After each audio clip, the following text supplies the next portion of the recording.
योगेश! मरा नहीं माँ, मुझे मारा गया। योगेश!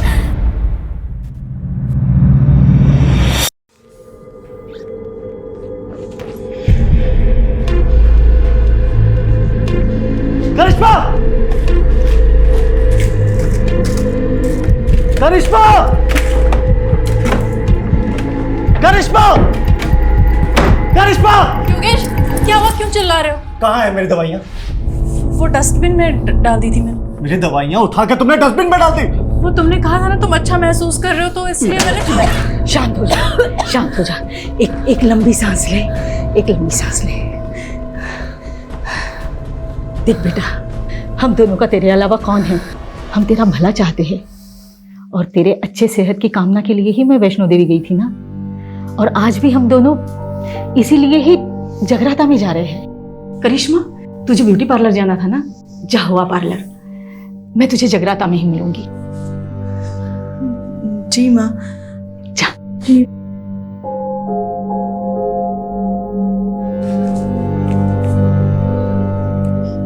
Take rest Yogesh. छुट्टी? बिल्कुल, वो झूठी ही है। देख लूंगी मैं उसे, लेकिन तू शांत रहा कर। ये ले, तू आराम से बैठ के चाय और नाश्ता कर ले। मैं जगराता जा रही हूँ, तेरे लिए बिरयानी बना के रखी है, गरम करके खा लेना। हम दोनों सुबह तक आ जाएंगे, ठीक है बेटा? ये ले।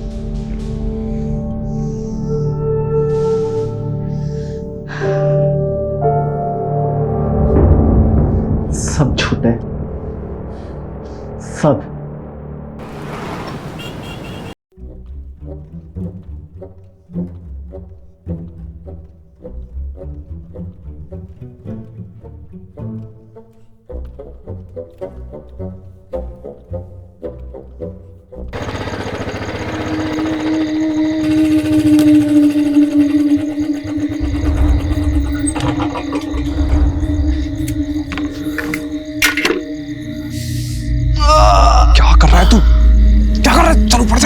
बस राजीव साहब, अपने अंदर ना आजादी की हवा भर रहा हूँ। फिलोसोफर, हवा भर ली, टाइम पास कर लिया, चल ऊपर चढ़।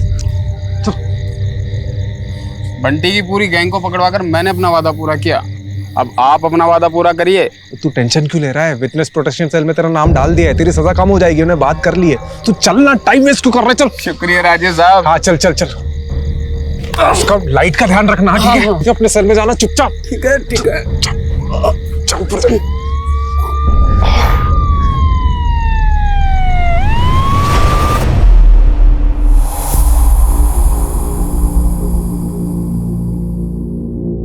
एक क्रिमिनल को पकड़ने के लिए दूसरे क्रिमिनल को जेल से भगा दिया। आई एग्री सर, राजीव ने जो किया वो गलत था, लेकिन आप उसका रिजल्ट भी तो देखिए सर। बंटी जो 2 साल से फरार था, हमारे हाथ नहीं आ रहा था, ओनली बिकॉज ऑफ राजीव वो आज हमारी कस्टडी में है। आप राजीव को बुलाइए। मैं sir? Sir relax. Thank you sir. Rajiv तुम्हें सस्पेंड नहीं कर रहे हैं, लेकिन अगले 1 महीने के लिए तुम कंट्रोल रूम में पोस्टेड रहोगे। बट सर, डिसीजन लिया जा चुका है, please don't argue. But sir मैं तुम आज ही कंट्रोल रूम ज्वाइन करोगे। सर मैं मानता हूँ कि मैंने कानून तोड़ा है, लेकिन आप ही बताइए, अगर एक एम्बुलेंस इमरजेंसी में सिग्नल तोड़ती है तो क्या आप एम्बुलेंस के ड्राइवर पर कानून तोड़ने का चार्ज लगाएंगे? हाँ, मेरा तरीका गलत हो सकता है, लेकिन मेरा इरादा बिल्कुल भी नहीं सर। जय हिंद सर।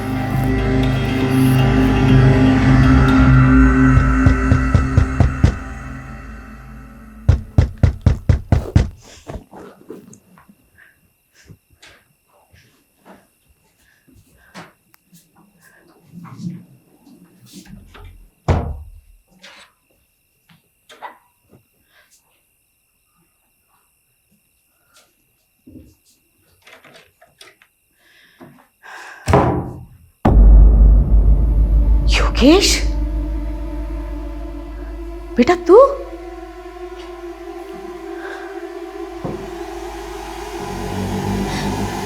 मरा नहीं माँ, मुझे मारा गया। योगेश!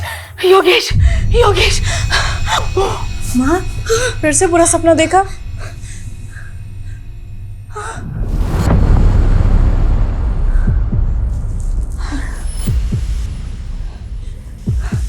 पानी पीजिए।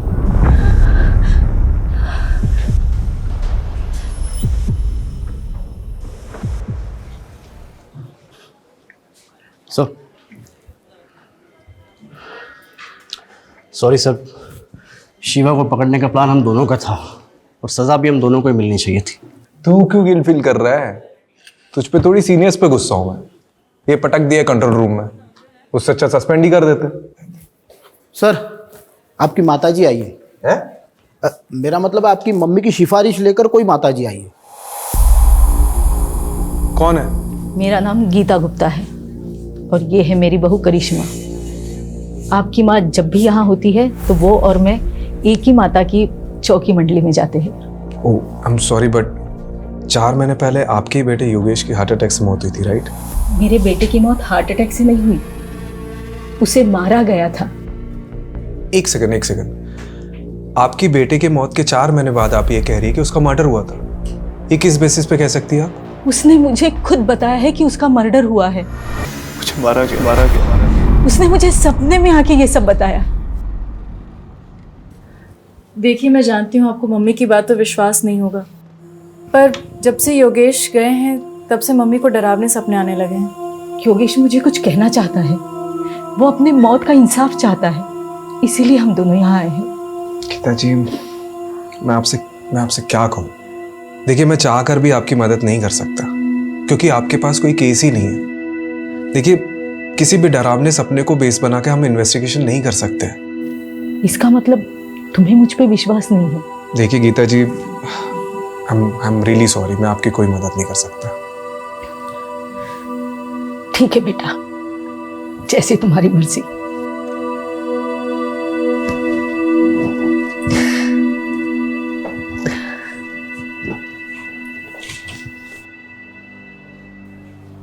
आंटी जी की कहानी काफी फिल्मी थी।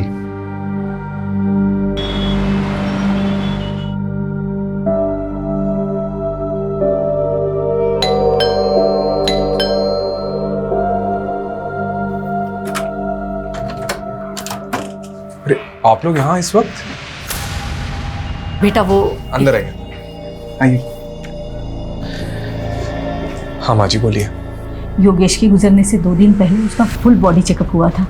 अब देखिए, वो बिल्कुल तंदुरुस्त था, फिर ऐसे कैसे अचानक उसे हार्ट अटैक हो सकता है? देखिए माँ जी, आपको ही पता है कि आजकल 25-26 साल के लड़कों को भी हार्ट अटैक आ जाता है। वर्क प्रेशर है, स्ट्रेस की वजह से भी हो सकता है। राजू बेटा, मैं समझ सकती हूँ कि मैंने जो सपने में देखा उसे सच मानना तुम्हारे लिए मुश्किल होगा, लेकिन मुझे भी ये सब भुला पाना मुश्किल है। देखिए, मम्मी जी बस ये चाहती हैं कि एक बार योगेश का केस आप इन्वेस्टिगेट करें।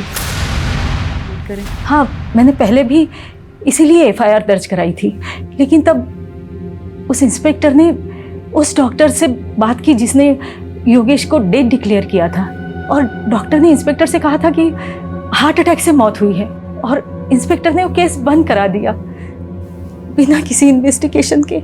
बस मैं इतना चाहती हूँ कि आप एक बार योगेश के केस को इन्वेस्टिगेट करें, फिर आप जिस भी नतीजे पर पहुंचोगे कि मेरा बेटा हार्ट अटैक से मरा या कुछ भी, मैं बिना किसी सवाल के मान लूंगी।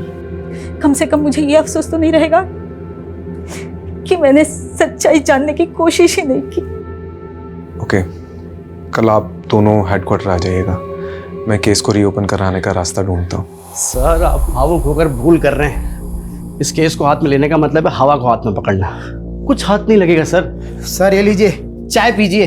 सर आप बताइए, इन्वेस्टिगेशन कैसे करेंगे? मुझे पता है कंट्रोल रूम से इन्वेस्टिगेशन अलाउड नहीं है, पर गीता जी जिद पे अड़ी है, एटलीस्ट उनको तो सुकून मिलेगा। अनऑफिशियली सही, लेकिन मुझे करना पड़ेगा। और पता है कल क्या कह रही थी? योगेश की डेथ के 2 दिन पहले उसका हेल्थ चेकअप हुआ था और वो पूरी तरह से फिट था। सर वैसे ही उसकी डेथ रिपोर्ट भी कह रही है there is no foul play. और सर हार्ट अटैक आजकल लॉटरी की तरह हो गया है, कब किसकी निकल जाए कुछ पता नहीं। सर एक बात बताइए, एक तो 4 महीने पुराना केस है, ऊपर से लाश का पोस्टमार्टम नहीं हुआ है, सारी की सारी अस्थियां गंगा में बहा दी गई है। बचा क्या है हमारे पास इस केस में सर, सिवाय एक माँ के सपने के? आइए गीता जी, शुरू से शुरू करते हैं। 29 मार्च, जिस दिन आपके बेटे योगेश की डेथ हुई थी, उस दिन क्या क्या हुआ था? 29 मार्च को सुबह 4 साढ़े 4 बजे के आसपास मैं और करिश्मा जगराता से वापस घर पे लौटे थे।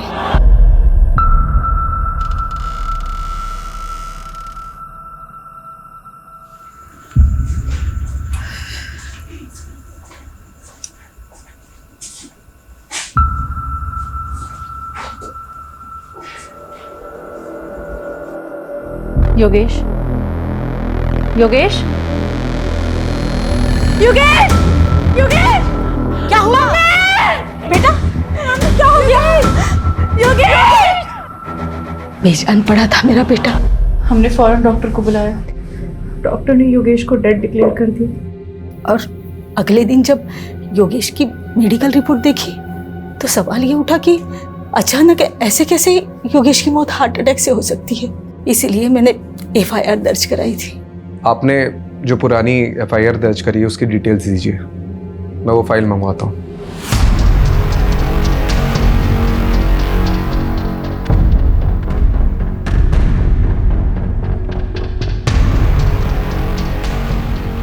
केसरी ओपन हो रहा है, इसलिए योगेश के इंश्योरेंस क्लेम पास होने में थोड़ा वक्त लगेगा, लेकिन तुम्हें पैसों की चिंता करने की कोई जरूरत नहीं। मैं तुम्हें हर महीने। माँ प्लीज, मुझे पैसे की जरूरत नहीं है, आप खाना खाइए।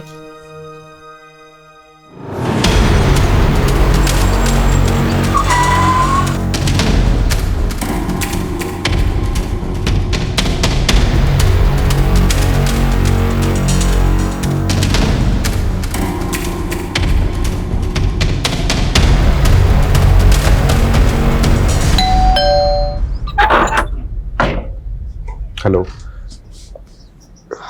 योगेश का कमरा देख सकता हूँ अगर आपको कोई प्रॉब्लम ना हो तो।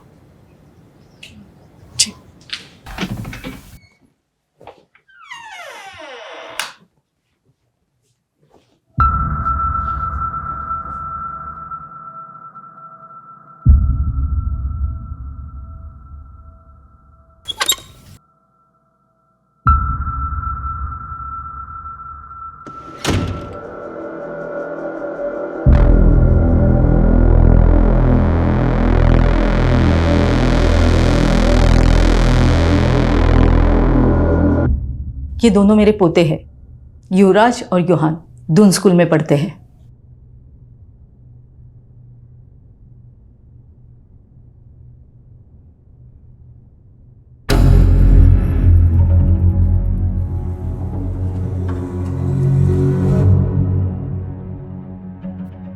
ये कौन है? विवेक, योगेश का दोस्त और बिजनेस पार्टनर भी।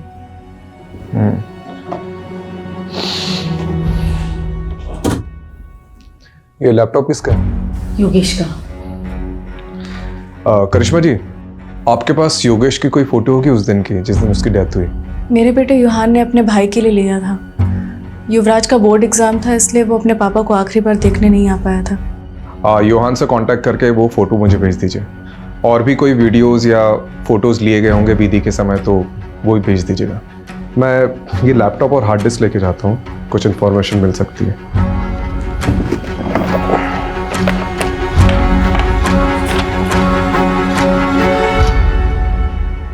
ये कौन सी दवाई ले रहा था योगेश?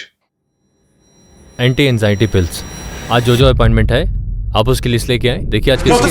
डॉक्टर साहब मुझे अभी आपसे बात करनी है, बहुत जरूरी। Okay calm down. नहीं डॉक्टर साहब, काम डाउन। नहीं डॉक्टर साहब, योगेश काम डाउन। क्या चला आपको समझ में नहीं आ रहा मेरे साथ क्या हो रहा है? योगेश शांत हो जाओ, शांत हो जाओ योगेश, रिलैक्स। अब बोलो योगेश, क्या बात है? सो नहीं पा रहा हूँ, कल भी पूरी रात जगा रहा मैं। दिमाग कह रहा है सो जाओ सो जाओ, पर आंखें दिमाग का साथ ही नहीं दे रही। स्लीपिंग पिल्स दी थी ना, काम नहीं कर रही?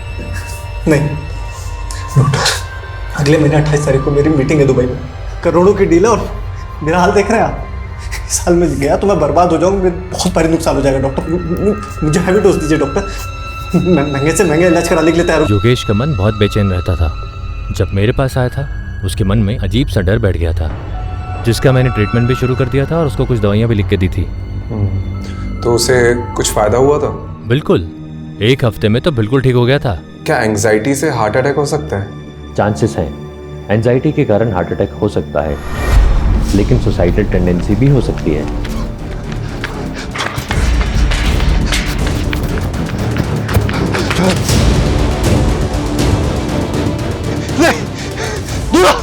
योगेश! योगेश! माँ, फिर से बुरा सपना देखा?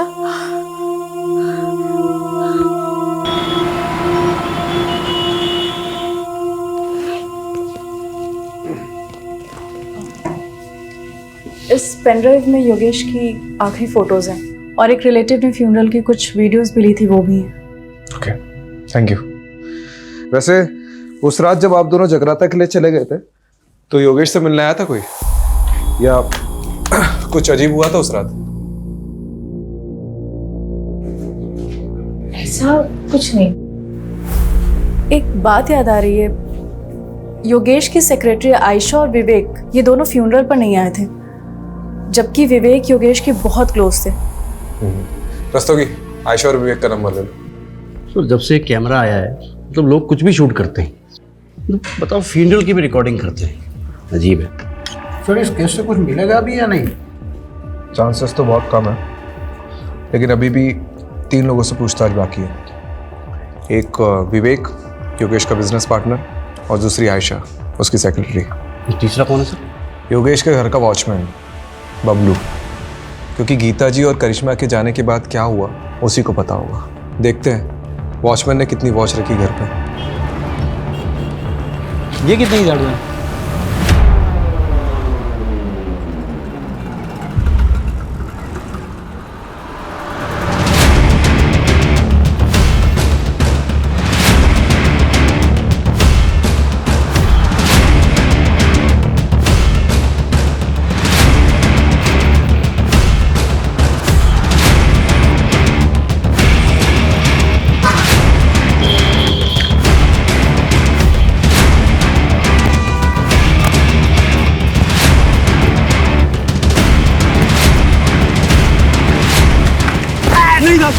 मैंने कुछ नहीं किया था, मैंने कुछ नहीं किया, मुझे आने कुछ नहीं किया ना? नहीं था। वेरी गुड, हम भी ऐसे ही इंसान को ढूंढ रहे जिसने ना कुछ भी नहीं किया, बाद में ना सब कुछ बता।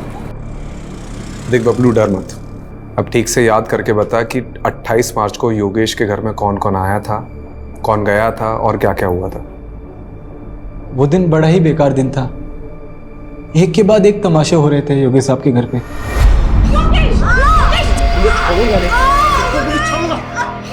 फिर गीता जी आई, उन्होंने योगेश साहब को समझाया।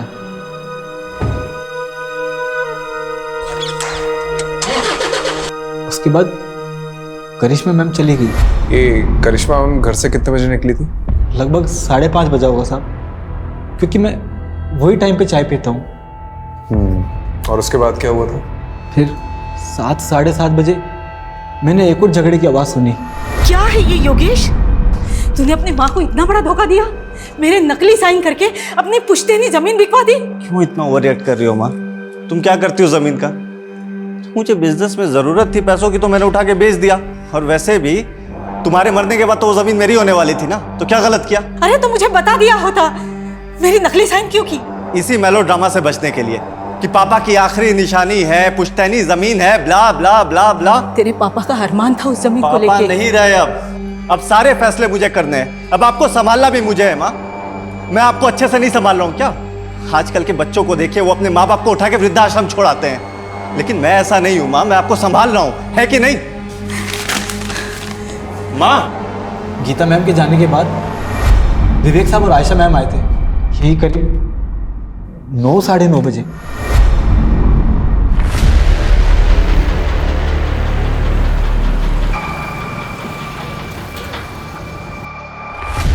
विवेक सर और आयशा मैडम जी जब आए तब घर के अंदर जाने से पहले दोनों काफी देर तक कार में कुछ बातें कर रहे थे।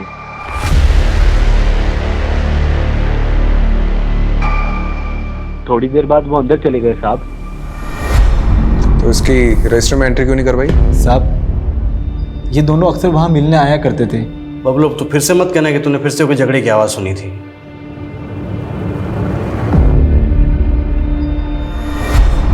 योगेश बहुत हो गया तेरा, मान ले मेरा प्रपोजल, मैं तंग आ गया हूं तेरी जिद से। तंग तो मैं आ गया हूं, हर बार तेरी वजह से मुझे घाटा हुआ है, अबे गधा है तू, एक नंबर का गधा। साले अगर नंगों के शहर में ना तुझे लंगोट बेचने के लिए भेज दूं तो वो भी नहीं बेच सकता तू। साले बहुत सुन ली मैंने तेरी बकवास। तू मुझे अपना डिसीजन बता कि तू है या नहीं मेरे साथ। नहीं हूं, बोल अब क्या करेगा, बोल। कॉलर छोड़। नहीं छोड़, कॉलर छोड़। नहीं छोड़ूंगा साले। योगेश काम डाउन, इधर बैठो तुम। सिट। सर आप भी बैठिए। आप लोग दोस्त हैं और बिजनेस पार्टनर्स हैं। अगर आप साथ में काम नहीं कर सकते तो अलग हो जाइए। ये क्या तरीका है? आयशा मैडम ने बात को संभाल लिया, फिर दोनों शांत होकर बैठ गए। थोड़े टाइम बाद आयशा मैम वहाँ से चले गए और फिर ठीक आधे घंटे बाद विवेक साहब भी वहाँ से चले गए गाड़ी में बैठकर। उसके बाद कोई नहीं आया साहब। कोई आया नहीं है? तूने देखा नहीं? साहब 12 बजे मैं सोने चला जाता हूँ, उसके बाद कोई आएगा भी तो कैसे पता लगेगा मुझे? ये सब तूने गीता जी और करिश्मा को बताया था? नहीं साहब, किसी ने पूछा नहीं तो सामने से जाके क्या बताता साहब। वैसे योगी साहब बहुत अच्छे इंसान थे साहब, दिलदार थे। अरे बबलू जी साहब। कोई वो तो कुछ नहीं साहब, बस वो।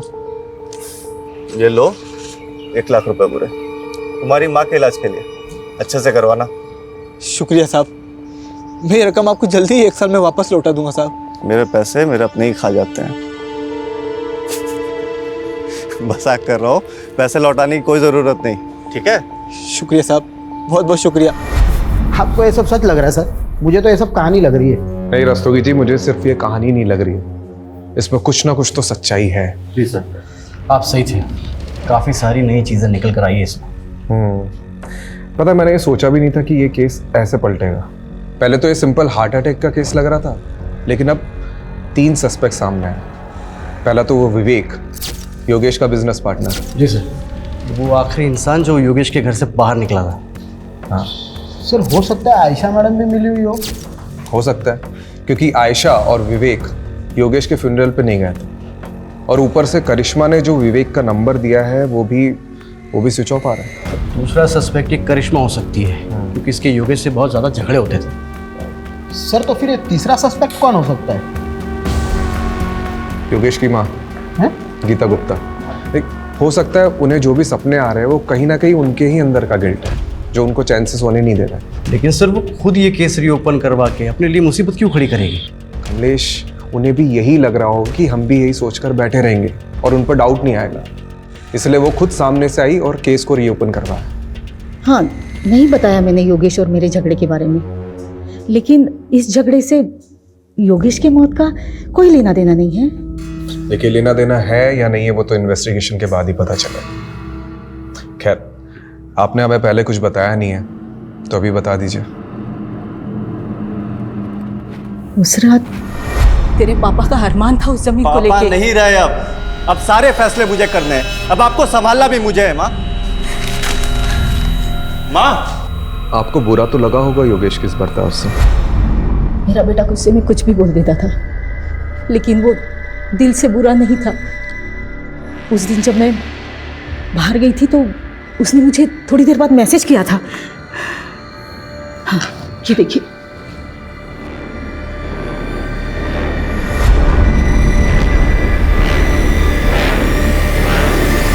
जी सर, हमारा झगड़ा हुआ था। एक्चुअली योगेश थोड़ा इम्पल्सिव था, बात बात पर गुस्सा हो जाता था। तो आप इस रिश्ते में सिर्फ अपने बच्चों की वजह से थी? सर माना कि उनमें कमियां थी, वो कुछ भी बोल देते थे, पर वो दिल के बुरे नहीं थे सर। तो उस रात आपको भी सॉरी मैसेज आया होगा? जी कुछ नहीं, आगे क्या हुआ? सर उसके बाद मैं पार्लर गई और 8 बजे के आसपास मैं मम्मी जी से जगराते में मिली। हाँ, जगराता में करिश्मा पूरा वक्त मेरे साथ में ही थी। मुझे समझ नहीं आ रहा मुझे यहाँ क्यों बिठा के रखा है। आयशा जी, राजीव सर के पास टाइम कम है और डंडे ज़्यादा। ये देख रही हैं आप श्वेता जी को? इनको डंडा देकर आपके पीछे लगा देंगे।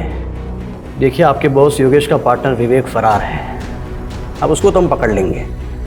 आप बस सिर्फ इतना बता दीजिए कि 28 मार्च को जब आप योगेश के घर पर गई थी तो योगेश और विवेक के बीच में झगड़ा हो रहा था, वो किस बात को लेकर हो रहा था? कमलेश, जी सर। कुछ बोला इसने? हाँ सर, बोलने वाली है ना। सर विवेक और योगेश सर ने मिलकर एक प्रॉपर्टी खरीदी थी जीवन नगर में। विवेक चाहता था कि वहाँ की झोपड़ियों को तुड़वाकर जल्दी से जल्दी काम शुरू किया जाए और वहाँ पर कब्जा कर लिया जाए, लेकिन योगेश सर चाहते थे कि ये सब लीगली हो। बस इसी बात पर इन दोनों में झगड़ा हो गया था। योगेश! विवेक! calm down! इधर बैठो तुम। Sit! सर आप भी बैठिए। आप लोग दोस्त हैं और बिजनेस पार्टनर्स हैं। अगर आप साथ में काम नहीं कर सकते तो अलग हो जाइए। ये क्या तरीका है? आयशा जी, आपको क्या लगता है ये विवेक ने वाकई में योगेश का मर्डर किया होगा? सर मुझे नहीं पता। उस दिन मेरी माँ बीमार थी और वो हॉस्पिटल में एडमिट थी और मुझे उस दिन जल्दी निकलना पड़ा था। लेकिन हाँ, जिस दिन हम योगेश सर के घर जा रहे थे तब विवेक बहुत गुस्से में था। इसके सर पे ना सच्चाई का भूत सवार है। एक जमीन के लिए इतना वेट नहीं कर सकता मैं। देखो विवेक, तुम्हें योगेश सर से थोड़े ठंडे दिमाग से बात करनी चाहिए। क्या ठंडे दिमाग से बात करूं मैं? अच्छा एक बात बताइए, कहीं आपने तो छुपा के नहीं रखा है विवेक को? नहीं सर, ये आप क्या कह रहे हैं? देखिए आयशा जी, अगर आप हमारी मदद नहीं करेंगी तो हम भी आपकी मदद नहीं कर पाएंगे। जो भी जानती है वो सीधा सीधा बता दो, वरना ये। अच्छा ये श्वेता के बारे में पता है? अच्छे से बता दिया सर। मिलना चाहोगी?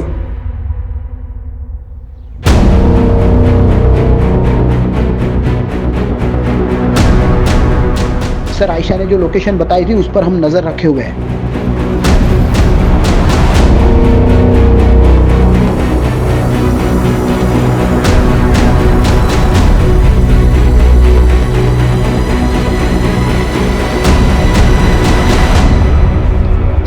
विवेक,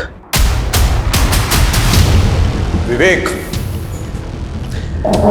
मार खा के बोलेगा कि बोलने के बाद मार खाएगा?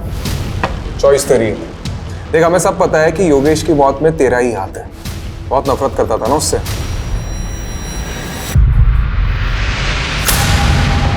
कितने? 12 लाख रुपए। और ब्याज कर मिलाकर कितने देने तेरे को? 15 लाख रुपए चोपड़ा को। चले एक बार मार्केट से पैसा उठाने से पहले मुझसे पूछ तो लिया होता। इस साले ने अपनी गाड़ी तक बेच दी। अब तुम शांत। चुप, कोई नहीं बीच में बोलेगा। योगेश माँ आप भी चुप, एकदम चुप माँ। इससे गलती हुई है और इसे इसकी गलती की सजा मिलनी चाहिए।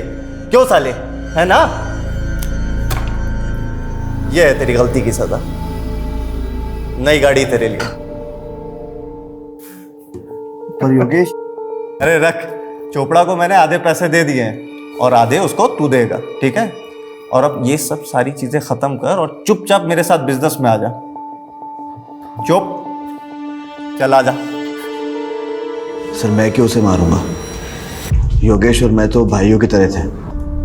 हाँ, हम दोनों साथ में बिजनेस करते थे, लेकिन हम दोनों की सोच अलग थी, इसलिए हम दोनों के बीच में झगड़ा होता रहता था। मैं तो उसे कभी मारने का सोच भी नहीं सकता। आज मेरे पास जो कुछ भी है वो सब योगेश का ही तो है। भाई मानता था ना उसे, तो उसके फ्यूनरल पे क्यों नहीं गया? सर उस रात हमारे बीच में बहुत झगड़ा हुआ था और जब मुझे पता लगा कि उसी रात उसे हार्ट अटैक आया तो मुझे लगा कि सब कुछ मेरी वजह से हुआ है। मैं बहुत गिल्ट में था सर, इसलिए नहीं गया। गिल्टी तो हम भी मान रहे हैं। उस रात को योगेश के सर पे फ्लावर वास फोड़ने वाला था ना तू। आयशा ने हमें सब कुछ सच बता दिया है। नहीं सर, मैं ऐसा क्यों करूँगा? हाँ, हमारे बीच उस रात को बहुत झगड़ा हुआ था, लेकिन आयशा के जाने के बाद मैंने और योगेश ने दिल खोलकर बातें की थी और सर उसने मुझे अपनी तकलीफ के बारे में बताया था। कैसी तकलीफ?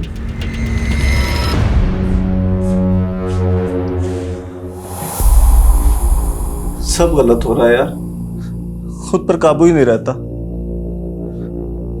रोज झगड़ा होता है करिश्मा से। आज भी मैंने उसको बहुत भला बुरा बोला, बहुत झगड़े हुए, लड़ाई हुई, माँ को भी नहीं छोड़ा यार। अपनी इन्हीं हरकतों की वजह से मैंने बच्चों को यहाँ से दूर किया। लेकिन यार तू तो बता रहा था कि डॉक्टर अग्रवाल की दवाइयाँ तेरे पर काफ़ी असर कर रही है। जिस दिन लेता हूँ तब तक असर करती है और जिस दिन नहीं लिया तो तू टेंशन मत ले, मैं ना एक साइकेट्रिस्ट को जानता हूँ। मैं बात करता हूँ ना तेरे लिए। तू रिलैक्स कर, मुझे पता है तुझे बेस्ट रिलैक्स कराने का तरीका। एक मिनट रुक।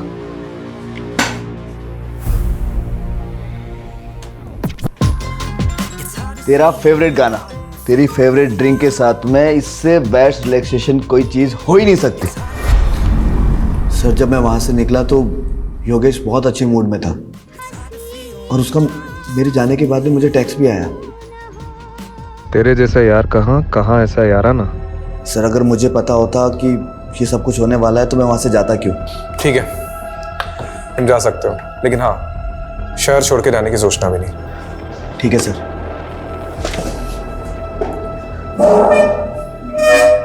सर वो मुझे आपको कुछ बताना है।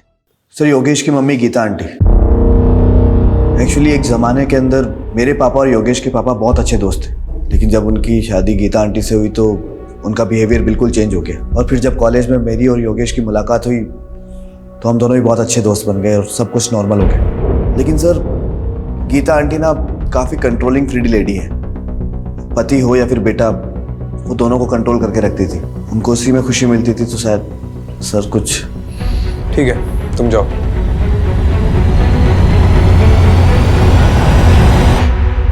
सर वो हार्ड डिस्क ओपन हो गया है। कुछ मिला? सर अभी तो देखना शुरू किया है, बहुत सारे वीडियो है। हेलो, हाँ ठीक। सर कोई बाबा का एड्रेस मिला है जिससे योगेश कोई शक्तिवर्धक दवाई लेता था। शक्तिवर्धक दवा? और ये बाबा कौन है? ये बालक योगेश हमारी औषधियां ग्रहण करता था साहब। कैसी औषधि? बहुत दुर्लभ औषधि हैं और बहुत कीमती भी। ऐसी क्या खास बात है इस औषधि में? ये औषधि मानव को महामानव बनाती है साहब। खाते ही व्यक्ति के शरीर में ऊर्जा का संचार होने लगता है। ऐसे मान लो कि जैसे 10-10 हाथियों की शक्ति उसके अंदर आ गई हो। बहुत अद्भुत औषधि है साहब, बहुत अद्भुत। अरे यार कितनी वीडियो है रे बाबा। योगेश के लैपटॉप से कुछ मिला?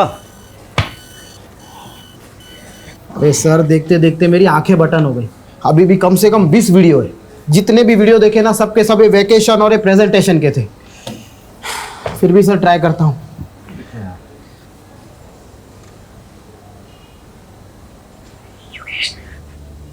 दूर रहो मुझसे, योगेश दूर रहो मुझसे, योगेश मुझे प्लीज, योगेश दूर रहो मुझसे।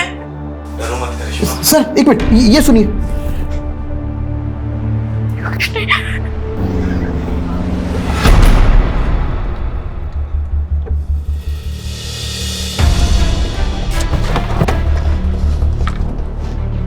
कहा ना मैंने, हर हस्बैंड वाइफ की तरह मेरे और योगेश के बीच में भी प्रॉब्लम्स थी एंड इट्स नॉर्मल।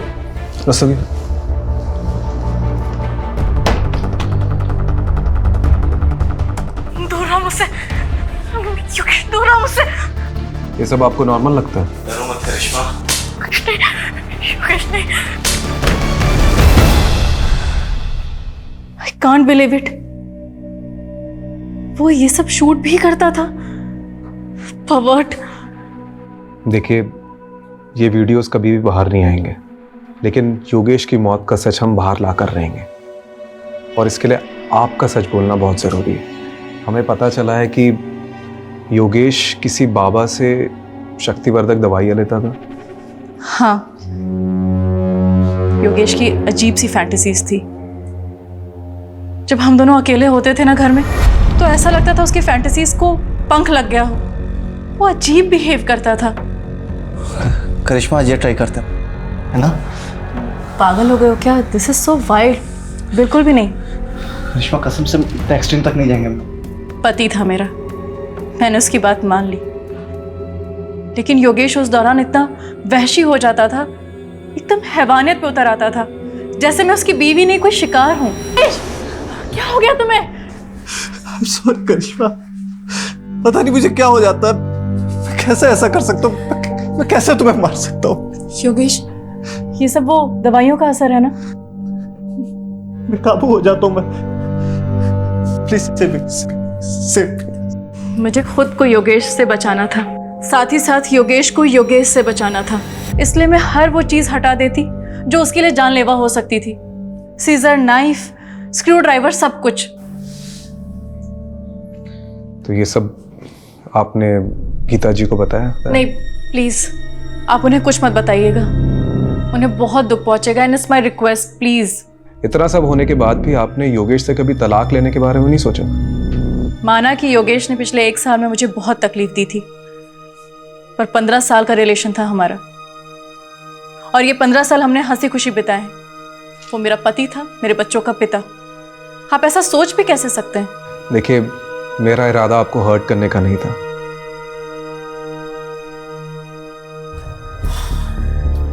मुझे ये योगेश का कैरेक्टर समझ में नहीं आ रहा। राम और रावण दोनों बसे थे सर उसमें। कमलेश, राम और रावण तो हम सब में बसे होते हैं। अब मैटर ये करता है कि हमारा दिमाग किसकी सुनता है, राम की या रावण की। सर बात वहीं आकर रुक जाती है। योगेश का अगर मर्डर हुआ है तो मोटिव किसके पास था? विवेक, जिसकी उसने बहुत बेइज्जती की थी।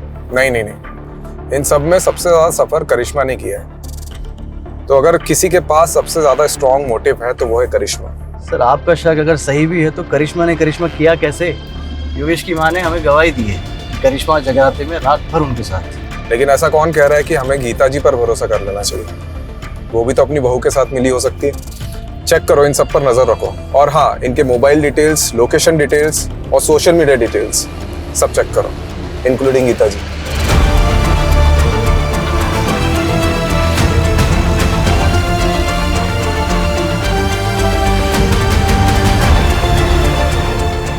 एटर्नल लव 50-50 क्या नाम है? अरे सर सारे सस्पेक्ट की सभी सोशल मीडिया अकाउंट पे स्कैनिंग की, उसमें से एक ऑनलाइन स्टॉकर हाथ लगा है। एटर्नल लव 50-50 पिछले कई साल से एक करिश्मा को सोशल मीडिया पे स्टॉक कर रहा है। 2 साल पहले भी इसने करिश्मा को कुछ मैसेजेस किए थे। सर जब ये करिश्मा कॉलेज में थी ना तो मिस दिल्ली रह चुकी थी। तू क्या इतने सालों बाद ये फिर से आ गया? कुछ भी? अरे सर ऐसा ही है, ये स्टॉकर ने कितनी बार करिश्मा को प्रपोज भी किया था, पर कुछ टाइम बाद करिश्मा के डांटने पर इसने मैसेजेस करना बंद कर दिया। इसका प्रोफाइल तो देखो, है कौन ये? इसका प्रोफाइल तो देखो, है कौन ये? लगता है ये HNF जिम का मेंबर है। रस्तोगी, ये जिम के मेंबर्स की लिस्ट निकालो। कितने लोग हैं? 5000 के आसपास लोग हैं। मेरे गांव से भी ज्यादा लोग तो तुम्हारी जिम में हैं।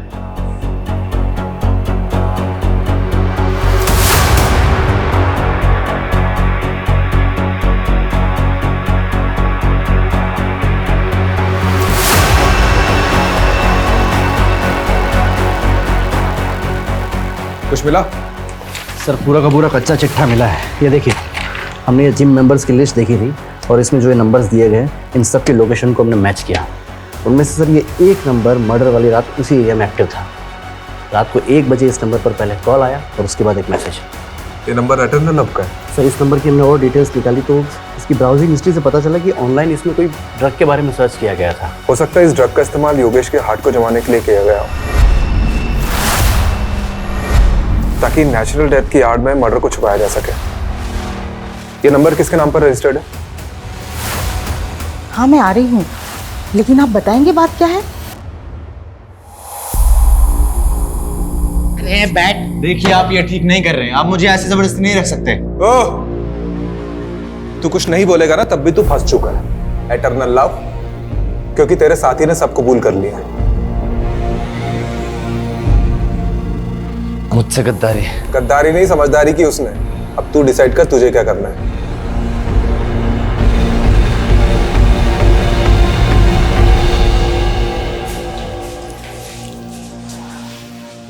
जी मैं जा सकती हूँ। अरे रुकिए, पहले ये वीडियो देख लीजिए।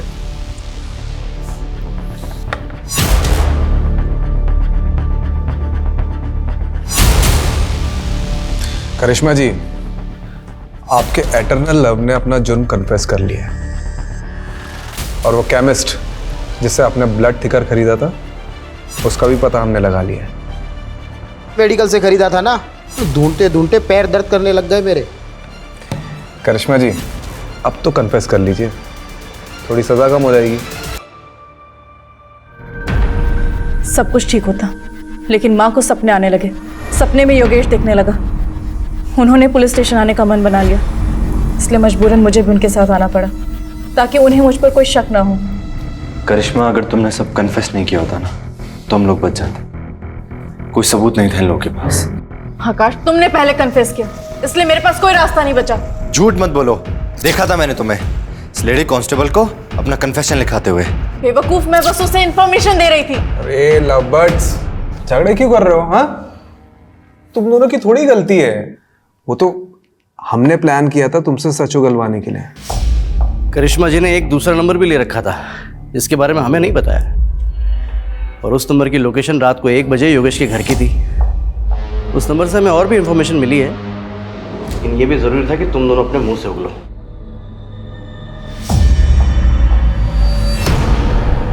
मैंने योगेश की दोस्ती आकाश से कराई थी। ये भी प्लान का एक हिस्सा था। उस रात हमारे जाने के बाद आकाश घर पर आया था। आकाश तू? योगेश, अरे वो दरवाजा खुला देखा तो मैं अंदर आ गया। ये देख स्कॉच लाया हूँ, महफिल जमाते हैं। जा किचन से ग्लास लेके चल। मैं लाया।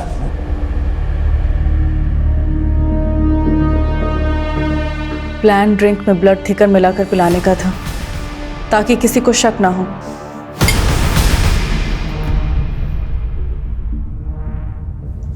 लेकिन योगेश को शक हो गया।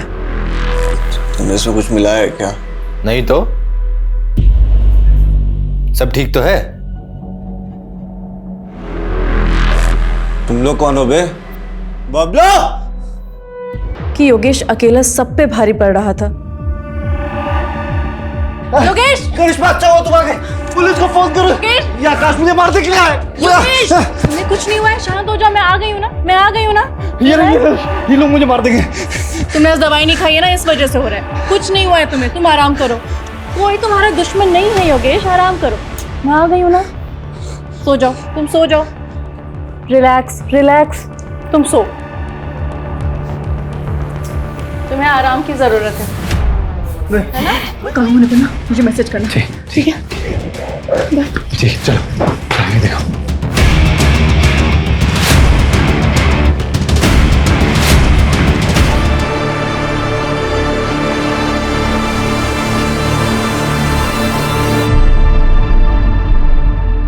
वो आकाश के साथ दोनों लोग कौन थे?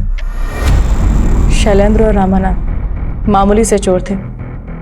आकाश ने उन्हें पैसे दिए थे इस काम के लिए। लेकिन एक बात समझ में नहीं आ रही है,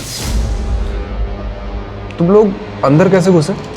वो वॉचमैन बबलू, उसको पैसे दिए थे और बोला था चुपचाप जाके अंदर सो जा।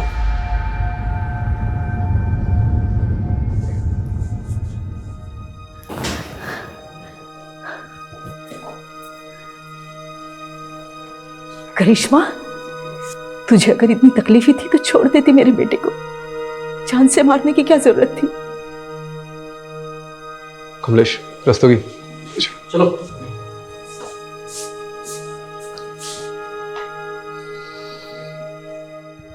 सर, योगेश के मर्डर में जो पिलो यूज हुआ था वो हमें योगेश के घर के बैकयार्ड की कचरे के ढेर से मिला है। और सर लकीली जो उस पर सलाइवा हमें मिली थी उसकी डीएनए टेस्ट रिपोर्ट आ गई है। योगेश के डीएनए से मैच होती है सर।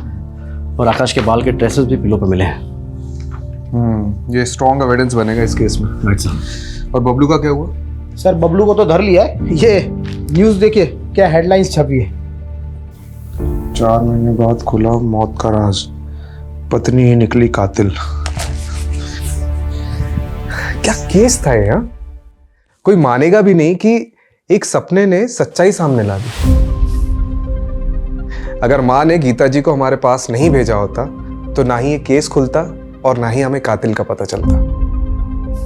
इस केस से एक बात तो पता चल गई है कि माँ की बात मान लेनी चाहिए।